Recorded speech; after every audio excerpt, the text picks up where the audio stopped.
Сәлеметсіздер ме 7-ші сынып оқушылары, біз бүгінгі видеода Қазақстан тарихынан 2-ші тоқсанға арналған тәжірибе жұмысын орындайтын боламыз. Бірінші тапсырма: салт дәстүр мен әдет-ғұрып түрлеріне сипаттама беріңіз. Қонақасы арнайы шақырылған не арнап келген кісіге берілетін ас-су. Асар ауыл тұрғындары мен ағайындардың ақысыз бірлесе жұмылып біреудің белгілі бір жұмысын бітіруге көмектесуі. Үлкенге құрмет, кішіге ізет – бұл қазақтың бұрыннан келе жатқан маңызды қағидаларының бірі. Өзімізден үлкенге құрмет көрсету, жасы үлкен адамдарды сыйлау, өзімізден кішіге ізет көрсету. Ерулік қазақ халқының қонақжайлығын көрсететін дәстүрлердің бірі. Жаңадан көшіп келгендерге жергілікті тұрғындары көршілерін қонақ қылып, арнайы дастархан жаюы. Құйрық бауыр асату, құда болған екі жақтың үлкендері ендігі жерде туыс болғандығын бекіту дәстүрі. Бауырмал, тату-тәтті болайық деген ниетте орындалатын салт дәстүр.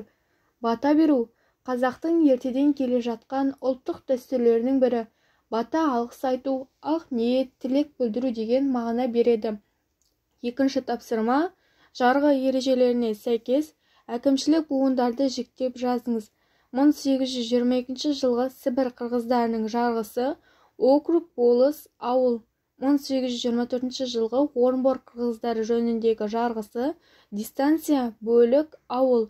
Үшінші тапсырма: 1822 жылғы реформаға қатысты емес ұғымды табыңыз. 1822 жылғы реформаға қатысты емес ұғым хан. Себебі 1822 жылғы реформа бойынша хандық билік жойылды. Төртінші тапсырма: 1824 жылғы реформаға қатысты емес ұғымды табыңыз. Ата аймақ.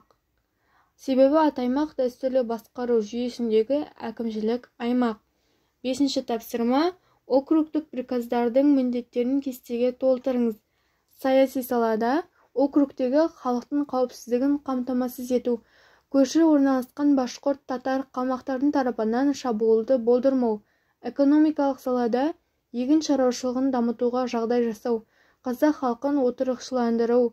Егін егетін шаруаларға көмектер беру. Әлеуметтік салада халыққа білім беру ісін ұйымдастыру. Округ аумағында мектептер ашу. Алтыншы тапсырма: төмендегі дереккөздерге сүйеніп, Кенесары Қасымұлының қызметіне баға беріңіз. А мен Б дереккөзін оқып аламыз. Қазақ ханы ретіндегі қызметі 300-дің басын қосып, хандық билікті қалпына келтірді. Көтеріліс жетекшісі ретіндегі қызметі 300-ді қамтыған отаршылдыққа қарсы ұлт-азаттық көтерілісті ұйымдастырды.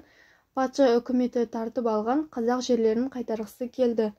Соңғы 7-ші тапсырма: патша үкіметінің отарлық саясатына қарсы болған көтерілістердің ортақ себептері мен салдарын жазыңыз.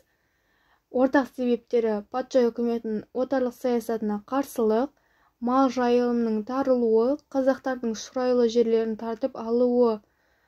Ортақ салдары: көтерілісшілер жеңіліске ұшырады, патша үкіметінің отаршылдық саясаты жалғаса берді, адам шығыны көп болды. Осымен тәжірибе жұмысы аяқталды. Каналға тіркеліп, видеоға лайк басып кетіңіздер. Видеоны достарыңызбен бөлісіп кетіңіздер.